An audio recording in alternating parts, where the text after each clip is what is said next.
Bueno, en la misma línea que llevamos haciendo ya varios meses, la Asociación Hispánica de Estudios de China sigue haciendo entrevistas a personajes relevantes de la sinología, tanto peninsular como en Hispanoamérica. Y hoy tenemos el gran privilegio de poder contar con la presencia del el catedrático Carles Prado Fons. Buenas tardes. Buenas tardes. Entonces voy a proceder a presentar al profesor y después tendremos la oportunidad de escucharle. Carles Prado Fons es catedrático en el Departamento de Artes y Humanidades de la Universidad Oberta de Cataluña y actualmente también es director del programa de doctorado de Humanidades y Comunicación. Entre el 2009 y el 2015 fue director del programa de estudios de Asia Oriental y entre el 16 y el 22 desempeñó el cargo de vicedecano de investigación. Normalmente trabaja en la línea de la cultura y la lengua del país asiático, de China, y ese es su principal ámbito docente. Ha impartido e imparte asignaturas de traducción, de teoría poscolonial y además de lengua china. Ha trabajado en la Universidad Pompeu Fabra, en la Universidad Autónoma de Barcelona y en la Universidad de Lenguas y Culturas de aquí, de Pekín. Además, ha sido profesor visitante en la Universidad Normal Nacional de Taiwán, en la Universidad de Cambridge, en la de Cornell, en la de Oxford y también en la Universidad de Westminster. Actualmente y durante ya varios años ha dirigido tesis de máster y de doctorado sobre estos temas, ¿no? De literatura china y de lengua china. Tiene muchas publicaciones, traducciones, tanto al español como al catalán. Tendremos la oportunidad de que nos lo cuente. Bienvenido, profesor. Muchas gracias y bueno, os agradezco mucho la amabilidad de haberme invitado a tener esta conversación. Bueno, la primera pregunta es obligatoria, ¿no? ¿Por qué decides dedicarte a la investigación de Asia Oriental, ¿no? ¿Qué motivos te llevan a ello? ¿Y cuál ha sido tu relación histórica, ¿no? Con la sinología? Pues la verdad es que lo decidí bastante por casualidad, ¿no? Por aquellas casualidades de la vida. Yo siempre he sido muy curioso, siempre, bueno, he tenido mucha curiosidad por aprender en realidad cualquier cosa, ¿eh? Historia, ciencias, y siempre me han gustado mucho las lenguas, no tanto por aquello de aprenderlas porque sí o ¿no? por llegar a ser un políglota, sino, bueno, pues las lenguas como una excusa para aprender cosas de otras partes del mundo, para conocer otras literaturas, que la literatura siempre pues, me encantó leer desde pequeño y es algo que me apasiona. Y entonces, pues en su momento decidí estudiar traducción e interpretación, pensando que era una buena opción porque pues combinaba bastante todo esto, ¿no? Lenguas, literaturas, culturas, ¿no? Puertas de acceso a otras partes del mundo, y entonces en traducción pude elegir también un poco por casualidad la lengua china como segunda lengua extranjera. Yo iba con la idea de elegir pues, quizá japonés o alguna lengua así un poco convencional para nosotros, y bueno, pues en aquel momento, esto hace ya bastantes años, eh, pues surgió esta oportunidad y a partir de ahí, pues la verdad es que se me fueron abriendo otras oportunidades para seguir aprendiendo sobre China, ¿no? Sobre todo desde el ámbito académico. Primero con una estancia en China, después en Reino Unido, después en Estados Unidos. Y entonces, pues, aunque mi relación con Asia Oriental y con la sinología ha sido, pues, un poco casual, ¿no? En sus inicios, pero después ha sido como de aprendizaje permanente. Y por eso yo le estoy muy agradecido porque, bueno, pues me ha permitido ser como un estudiante perpetuo, ¿no? Que es lo que yo creo que en el fondo me gusta. Muy bien, en el año 2005 realiza la tesis en la Universidad Autónoma de Barcelona, Embodied Translation in Modern and Contemporary Chinese Literature, donde ahonda en los pormenores de la traducción china. ¿Podrías señalarnos los puntos más importantes que alcanzas en este estudio, en esta tesis?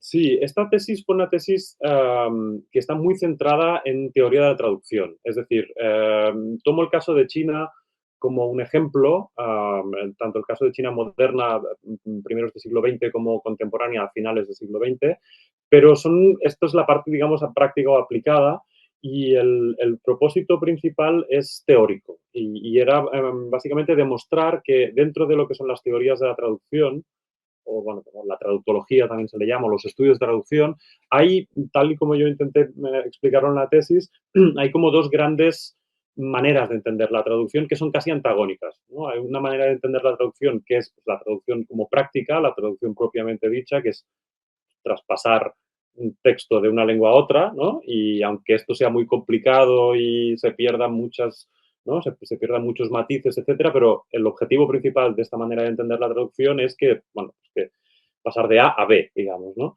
Pero luego hay hay otra manera de entender la traducción que no está tan preocupada por este traspaso, ¿no? Por traspasar de una lengua a otra, sino es como una excusa para entender otros aspectos que están alrededor de esta práctica, ¿no?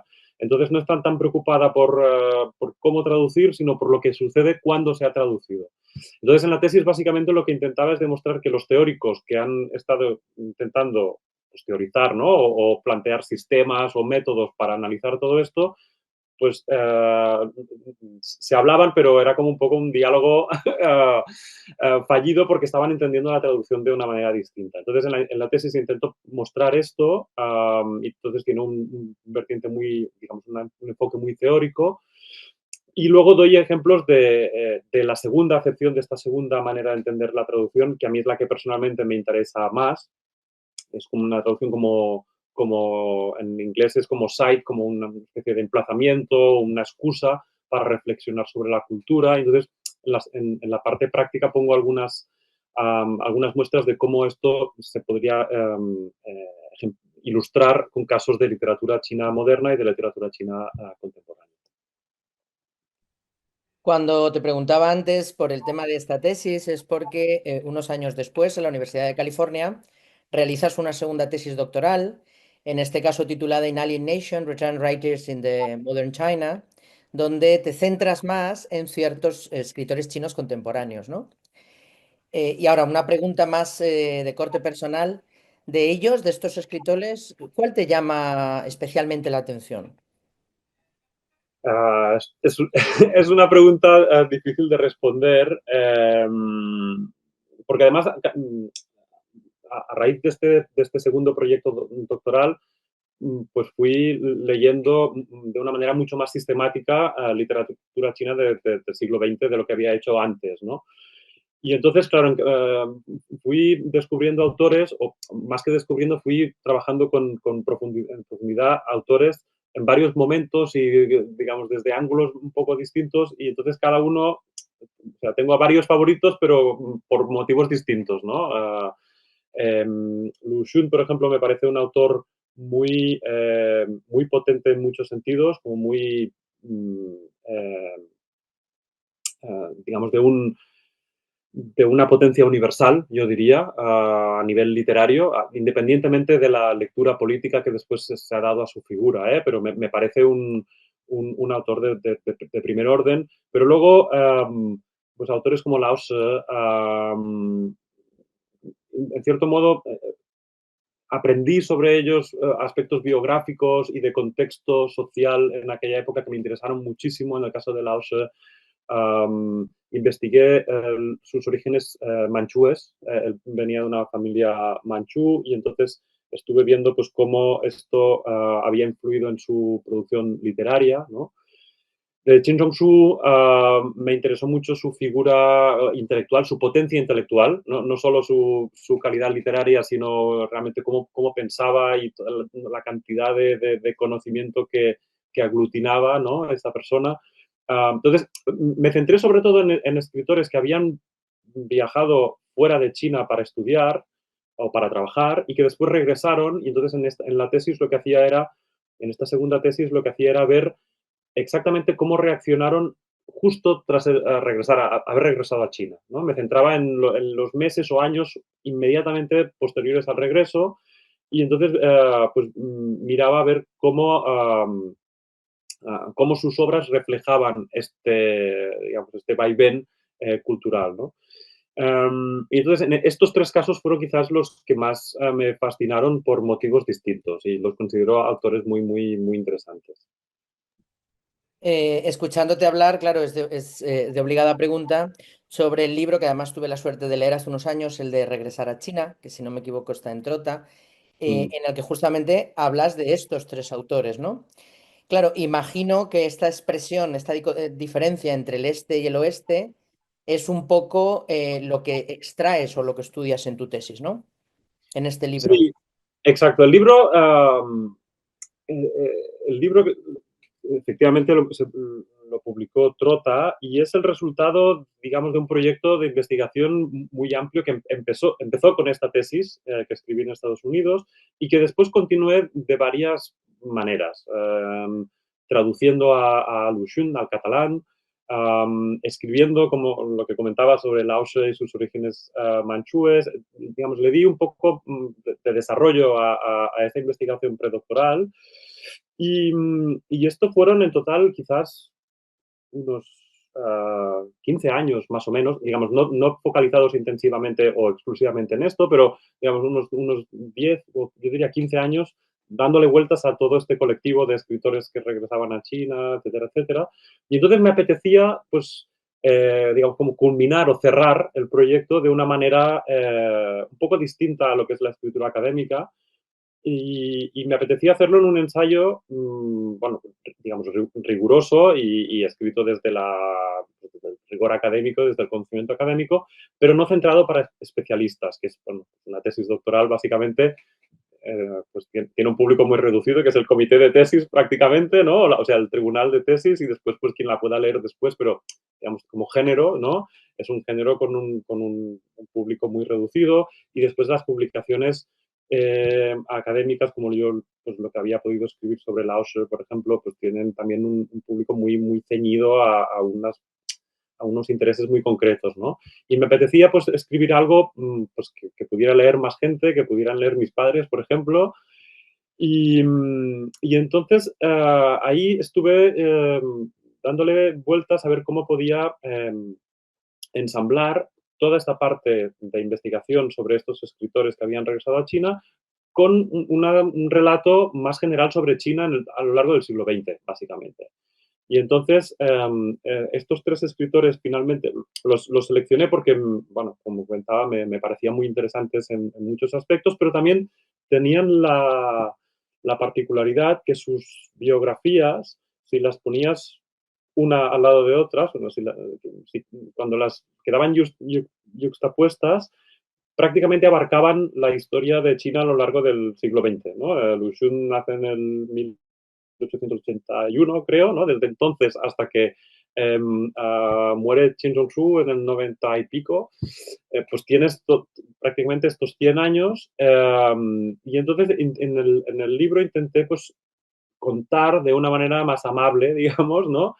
Tanto este fenómeno importante de relación entre China y Occidente, que está como, digamos, ilustrado por estas trayectorias de esta gente, ¿no? Que salían de China para ir a Occidente, para después regresar y que mantenían pues, un contacto con Occidente a lo largo de todas sus vidas, etcétera.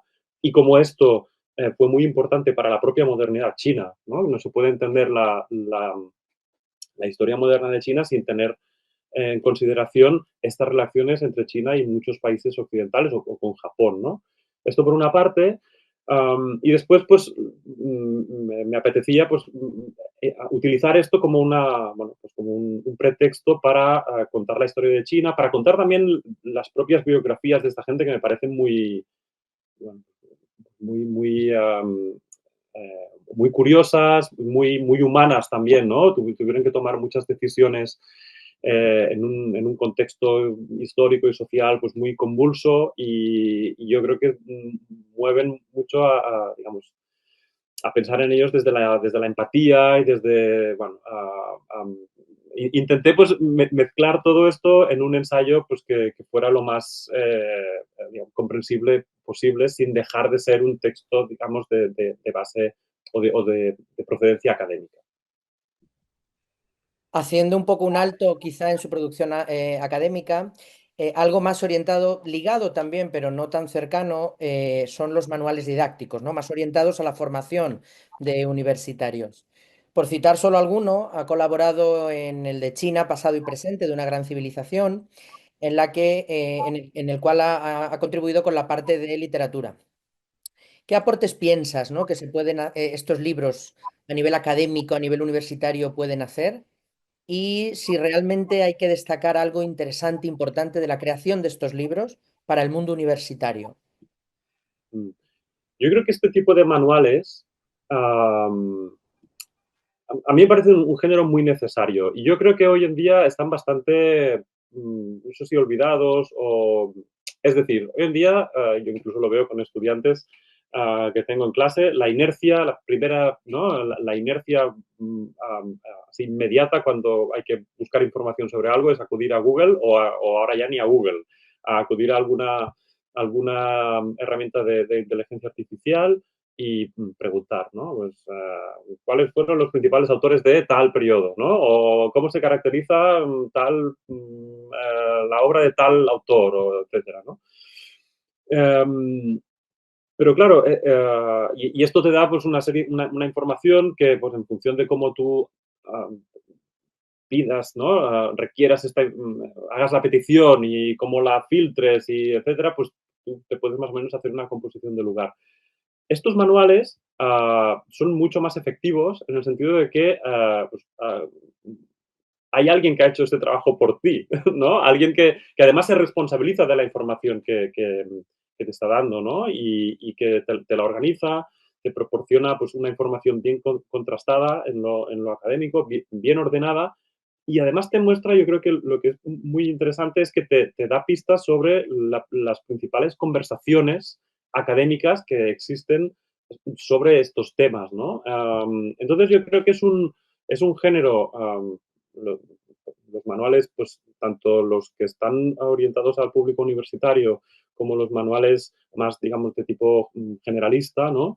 Son unas obras pues, muy pertinentes, muy necesarias en el momento en el que Gabriel editó esta obra, era un momento en el que bueno, había un auge, China estaba, digamos, en auge, había una gran demanda de información sobre China, esto era alrededor de pues, la época de los Juegos Olímpicos más o menos, y, y esto pues lo hacía quizá aún más necesario, pero yo creo que incluso digamos, esto no, es un tipo de producción que tiene que irse reescribiendo porque ¿no? El contexto de China va cambiando constantemente, China de cualquier otro país, ¿no? Va cambiando y por lo tanto merece que pues, siempre haya los especialistas puedan poner su conocimiento al servicio de los lectores para orientarles, para darles estas pistas sobre, no tanto yo creo que, no tanto una información factual, que esta sí que es fácilmente localizable por otras vías, pero sí una información pues, contextualizada, indicando pues, pues, potenciales líneas de investigación o debates académicos que se han dado alrededor de algún tema. Entonces yo creo que es un género que tendría que ser muy vigente, que en parte por el fácil acceso que tenemos a la información por Internet o por herramientas de inteligencia artificial, pues han quedado quizá menos valoradas y en parte también porque la academia, por diferentes motivos, y ahora esto sería un poco largo de debatir, pero la academia se ha centrado las instituciones han tendido o han empujado a los académicos a publicar en algo muy específico, sobre temas muy concretos, en revistas muy especializadas. En cambio, estos manuales que a veces, digamos, para la carrera profesional de un profesor o de un investigador, pues a lo mejor no es quizá la opción más de entrada, no es la opción más recomendable a nivel curricular, pero sí que son un tipo de libros que merecen mucho respeto, mucha gratitud, ¿no? Por quien los edita y por quien los promueve y que deben ser continuados en el tiempo. Yo creo que es algo que deberíamos todos conjurarnos para que continuara. A la luz de sus años de experiencia como profesor docente en la universidad, incluso llevando a cabo la escritura de estos libros, me gustaría hacerle una pregunta para saber qué opina. ¿Cómo piensas que China ve a España? Bueno, en el caso tuyo, por ejemplo, concreto, que te dedicas mucho también al mundo del catalán, ¿cómo China entiende España o cómo entiende Cataluña? Si, si quieres que te sea sincero, así, digamos, en abstracto así a escala macro, lo desconozco. Es decir, yo creo que es una pregunta tan compleja que plantearla de una manera tan amplia forzosamente va a recaer en simplificaciones y entonces, yo sería partidario más de acotarla pues, en momentos concretos, ¿no? O históricos concretos, en contextos concretos, en el ámbito académico, en el ámbito quizás social, ¿no? Yo creo que en los últimos, y también, digamos, acotarla, si estamos hablando de una visión o una representación más a nivel político e institucional, o bien a nivel, digamos, social, digamos, más a pie de calle, digamos, ¿no? Entonces, yo ahora, digamos, de lo que está ocurriendo en China ahora mismo, mi conocimiento es escaso, digamos, porque no trabajo sobre, digamos, la actualidad china de ahora mismo. Mi sensación es de que en la última década han cambiado muchas cosas y que estas dos dimensiones, la dimensión, digamos, política más macro y la visión más social a nivel micro, a pie de calle, pues han interaccionado de una manera quizá como no habían interaccionado anteriormente. Y la verdad es que tendría curiosidad por conocer más todo esto, ¿no? Digamos, en primera persona o desde China, quizás los que estáis en China, pues tenéis una visión más rica y más fresca sobre esto. Yo creo que aquí hay otra dimensión, otro aspecto a tener en cuenta, que es la idea de que digamos, este enfoque de China y España o China y Cataluña o China y el mundo no es tan binario como pueda parecer, porque de hecho China está en muchas partes y hay mucha pues, población que ya no es solo inmigrante, sino que es población local, porque ya lleva varias generaciones viviendo en España, o en Cataluña, o en Estados Unidos, o en Europa, ¿no? Y entonces es como una especie actúa como una especie de pivote sobre todas estas comprensiones que lo hace mucho más interesante y complejo a la vez, ¿no? Entonces, hablar de pues, cómo China ve a España o cómo España ve a China sin tener en cuenta todo este segmento de población que actúa como mediador, ¿no? Yo creo que le da una dimensión triangular que quizás en décadas anteriores no existía con tanta fuerza, ¿no? Era la población china pues, en España o en el mundo era quizás, en muchas partes del mundo era más residual y ahora en cambio pues cada vez es mayor y por lo tanto esta visión binaria pues quizás no es tan precisa, no es tan prevalente. Siendo director de tesis, tanto de máster como de doctorado, acotando un poco más la pregunta y centrándola más, ¿cómo piensas que ven los investigadores jóvenes españoles ahora en China en los últimos años? ¿Ha habido un cambio de tendencia o...? Mi experiencia, digamos así, más cercana, es que los investigadores españoles jóvenes están más preparados que nunca para trabajar en el ámbito chino o sinófono, digamos. A nivel, yo diría, no solo a nivel lingüístico, digamos, el aparato, ¿no? Las capacidades para, pues, yo conozco muchos investigadores jóvenes que ya no solo pues, hablan chino, sino a lo mejor hablan chino y coreano, o chino y japonés, esto hace, no sé, 15, 20 años era impensable. Y ahora ya no, o impensable, digamos, era algún caso singular de alguien muy concreto, ¿no? Y ahora es algo que se está generalizando. Hay muchos también jóvenes investigadores chinos que vienen aquí y dominan varias lenguas. Por lo tanto, digamos, la preparación a nivel lingüístico es muy superior. Esto por una parte. Después, también veo, así en general, estoy generalizando bastante, pero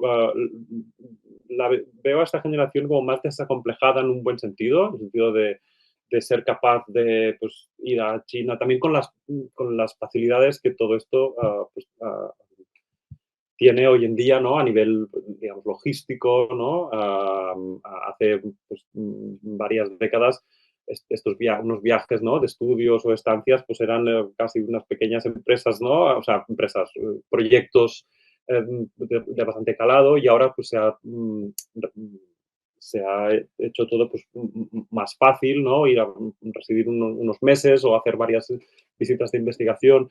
Y los investigadores, yo por ejemplo, estudiantes que tengo, pues tienen muy claro que pues ahora están unos meses aquí, después irán unos meses allá para mejorar sus capacidades lingüísticas o para hacer trabajo de archivo. Por lo tanto, yo creo que las capacidades de lengua y las capacidades para poder lanzarse a trabajar en profundidad son muy, muy destacables. Yo creo que esto quizá no le damos la importancia que debería tener en comparación por cómo estábamos, pues a lo mejor hace 20 o 30 años, ¿no? Entonces esto no puede sino aportar cosas buenas. O sea, de ahí saldrán cosas, resultados, ¿no? Por resultados me refiero tanto a nivel de publicaciones como a nivel de, bueno, pues de las personas que en las próximas décadas llevarán el peso de la sinología o de los estudios de Asia pues en España o en el mundo hispano o en Europa. Yo creo que será una generación bien preparada y con mucha, con esta movilidad, ¿no? Y con estas redes personales y contactos. Y esto yo creo que es como punto de partida es muy positivo. Para no decir solo cosas buenas, digamos, yo creo que por otra, digamos, la parte quizá más negativa en la que no soy tan optimista es a nivel institucional. Yo creo que las instituciones universitarias o sea, en Cataluña o en España, o yo creo que en el mundo ya hoy en día, bueno, están en un momento bastante difícil, intentando encontrar cuál es su posición, ¿no? En el mundo actual. Y sería una pena que esta generación que he comentado antes, que está pues, tan bien preparada y que tiene tanto potencial y tantas capacidades en varios aspectos, no encontrara, digamos, la posibilidad de pues, desarrollar esto en una carrera académica plena, ¿no? Pues alguien que pudiera pues, hacer su investigación predoctoral, doctorarse, hacer una investigación postdoctoral y después encontrar un trabajo académico en una universidad, en un centro de investigación. Esto no todo, o sea, no es un desastre, ¿no? Las cosas más o menos funcionan, pero yo creo que se ha dado la circunstancia de que en el ámbito de estudios asiáticos, justo en el momento donde había ¿no? Este florecimiento con más investigadores jóvenes, con mejor preparación, ha coincidido con una crisis del sistema universitario, que siempre está en crisis, digamos, pero que hoy en día, por muchos motivos, yo creo que no puede absorber todo este talento, ¿no? Insisto, yo creo que tampoco es una cuestión únicamente en España, porque hace unos años, pues bueno, quizás el talento que no era posible absorber aquí podía ir a trabajar a otras partes del mundo. Y creo que es algo más global y, y esto es un poco lo que para mí, pues, pone un poco la nota negativa a este momento que yo creo que es muy remarcable. Acercándonos de nuevo a tu producción escrita, nos llama mucho la atención, y digo nos porque no es algo solo a mí, esto lo he comentado alguna vez con Gabriel. Cuando escribes, normalmente las notas aclaratorias no las a pie de página no las sueles hacer en la propia página, sino que lo sueles dejar al final. Entonces, simplemente quería preguntarte por qué en realidad haces esto, si es una finalidad buscada para ampliar académicamente y no interrumpir la lectura. Bueno, esto, a ver, eh, eso no lo hago siempre. ¿Eh? En regresar a China, por ejemplo, sí fue una decisión consciente en el sentido de que, bueno, lo que comentaba antes, ¿no? El libro tenía un objetivo de llegar a un lector generalista y que, bueno, pues que tuviera la tranquilidad de que era una historia, un relato que surgía desde la solidez académica, pero que no estuviera el lector constantemente pensando de que aquello era un manual muy académico, ¿no? Entonces, con la idea de no interrumpir la lectura, pues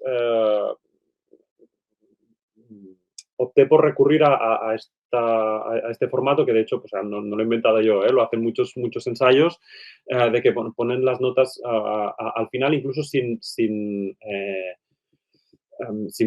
poner la anotación, ¿no? de la nota en el texto, sino que, bueno, al final sale el número de página donde está y, bueno, creo que es una manera de que bueno, no interrumpe la lectura y, y para un lector, digamos, no especialista, pues, bueno, puede ser como más amable, ¿no? En textos académicos sí pongo las notas y a veces que salgan al pie o salgan al final, esto a veces depende de la editorial o, por ejemplo, en algún libro. A mí personalmente cuando leo textos académicos prefiero que estén al pie de página siempre, pero las editoriales prefieren ponerlos al final. Creo que es una cuestión, digamos, de formato y es más fácil para ellos. Y entonces ahí, pues, me adapto a lo que me piden. Pero en todo caso, por si hay alguien que ve esta entrevista que es pues, algún investigador que quiera empezar a publicar, yo creo que en los textos académicos o especializados hay que poner notas siempre, sea a pie de página o al final donde diga digamos, la revista o la editorial, hay que ponerla siempre. En textos más divulgativos o, bueno, pues ahí hay que jugar un poco con cómo transmitir este conocimiento de una manera amable, pero dejando en algún lugar, dejando constancia de cuáles han sido tus fuentes por si alguien pues, quiere recurrir a ellas para ampliar información o simplemente para dejar constancia de que lo que has contado pues, sale de una investigación previa, digamos. Muy bien. Para ir terminando, he dejado para el final un libro que me llama mucho la atención. Publicaste Second Hand China, Spain and East and the Politics of Translation. Y digo que me llama mucho la atención porque en el libro se produce como una suerte de ruptura de la cuarta pared, en la que aparecen una serie de escritores, algunos reales, otros ficticios, que narran y escriben y hablan sobre China, ¿no? Entonces, para terminar y un poco a la luz de este libro, pues me gustaría preguntarte qué opinas o qué piensas de cómo deberían establecerse las reglas de juego para una mejor comprensión intercultural entre lo hispánico y lo chino en un futuro. Sí, a ver, la pregunta es buena en el sentido de que, bueno, partiendo un poco de lo que cuento intento contar en este libro, pues permite pensar cómo se podría mejorar, ¿no? Cómo se podría tener esta comunicación entre culturas, esta comprensión entre culturas. Claro, en el libro lo que vengo a demostrar, este es un libro que sale de otros como más o menos 10, 15 años de un proyecto, que de hecho este es un proyecto compartido con mis colegas del grupo de investigación Alter, que estuvimos varios años, yo diría como 10, 12 años, trabajando sobre las interacciones entre China y España. Y entonces cada uno de nosotros después abordó este tema en publicaciones pues, en su ámbito, ¿no? En historia o en relaciones diplomáticas, en economía, etcétera. En mi caso, pues lo canalicé hacia la representación entre culturas, la traducción, la literatura. Y entonces, una de las ideas principales del libro, digamos, que tiene relación con lo que me preguntabas, es que la manera como desde España históricamente, o en las décadas que analizo en el libro, esto es básicamente finales del siglo XIX y primeras décadas del siglo XX, la manera como se representó a China, es decir, cómo la gente en España se imaginaba a China, cómo hablaban de China, cómo escribían sobre China, venía muy, muy condicionada por lo que se había escrito antes en inglés o en francés, sobre todo. Era digamos, una relación triangular en la que pues, existían unas culturas, unas lenguas y unas culturas muy hegemónicas que fijaban una serie de ideas sobre China y después estas ideas eran como salían disparadas hacia culturas como la española, por ejemplo. Entonces, teniendo en cuenta todo esto, yo creo que las reglas de juego, lo que me preguntabas, ¿no? Las reglas de juego para la comprensión entre culturas, yo creo que una regla importante sería ser consciente de estos mecanismos y de estas triangulaciones, ¿no? Es decir, ser consciente de que a veces las opiniones que se puedan tener en Occidente sobre China pues pueden haber surgido de pues, núcleos de interés o de círculos políticos a lo mejor en Estados Unidos o en Reino Unido o en Alemania, ¿no? Y que a lo mejor en España podemos tener intereses similares pero no exactamente iguales, ¿no? Entonces ser consciente de estas triangulaciones sería una primera pista, una primera regla a tener en cuenta y después, más allá de esto, yo creo que también poder hacer esta comprensión entre culturas en varias lenguas y desde varios puntos de vista, desde varios países, ¿no?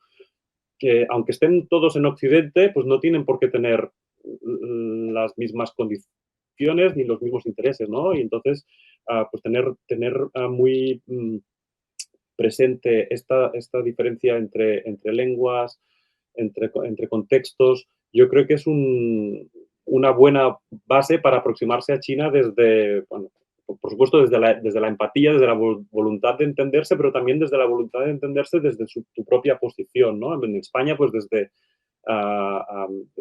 nuestro contexto, desde nuestra lengua, ¿no? Y siendo muy consciente de que a veces pues lo que nos llega sobre China ha venido ya filtrado por una serie de intereses económicos, geopolíticos, que pues, a veces puede ser que nosotros compartamos, pero a veces puede ser que no, ¿no? Y entonces que encontremos nuestra propia posición y nuestro propio criterio como lengua o como cultura para aproximarnos a China de una manera más, digamos, directa y más honesta también.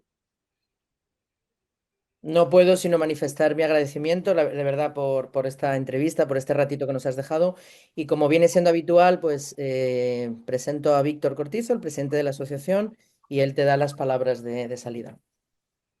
Bueno, pues Carles, muchas gracias por la fantástica entrevista. Quizá yo quería destacar, siempre me gusta destacar algo que me llama la atención, ¿no? Yo creo que es el esfuerzo notorio que haces en toda tu trayectoria por hacer comprensible lo que para mucha gente es incomprensible, ¿no? Por buscar el acercamiento a mucha gente que a priori está siempre un poco lejos de este entorno, que siempre requiere un proceso de comprensión específico, porque a veces mucho entorno académico del pasado estaba tan centrado en lo académico que se olvidaba de la parte divulgativa, ¿no? Y quizá no nos damos cuenta que toda la investigación y todo el alcance se queda muy limitado si tampoco somos capaces de compartirlo con mucha gente que no son a veces expertos en esta materia. Yo creo que tu trayectoria es una fantástica combinación de rigor académico con interés y con cariño divulgativo, que entre otras cosas has hecho con esta fantástica entrevista a la que podías dedicarte a que te hicieran entrevistas, ¿eh? Porque realmente has estado estupendo y creo que de una manera muy ágil muy dinámica has conseguido transmitir una fantástica carrera que todavía tiene mucho recorrido. O sea que de verdad que ha sido fantástico y de verdad yo creo que destacaría eso, cómo a veces tenemos que hacer un esfuerzo en hacer accesible lo que en el pasado mucha gente hacía como inaccesible, ¿no? Como si conocer el conocimiento me obligara a no compartirlo. Y es exactamente lo contrario, ¿no? Somos mejores y lo compartimos más. Y si más gente comparte, aunque evidentemente pues habrá gente que lo pueda valorar. Y yo creo que este esfuerzo tan prolongado en el tiempo, que igual viene ya de tus inicios lectores y de tu búsqueda de intereses, pues se ha compartido. O sea que de verdad que ha sido una entrevista fantástica y muchísimas gracias por este ratito que nos has compartido. Muchas gracias, Víctor, por tus palabras y a todos y a la asociación por haberme invitado. Ha sido un placer. Muy bien. Pues hasta la siguiente, que aquí seguiremos, yo creo, ¿eh? Gracias, Juan Carlos, como siempre, por conducir este momentillo tan bien.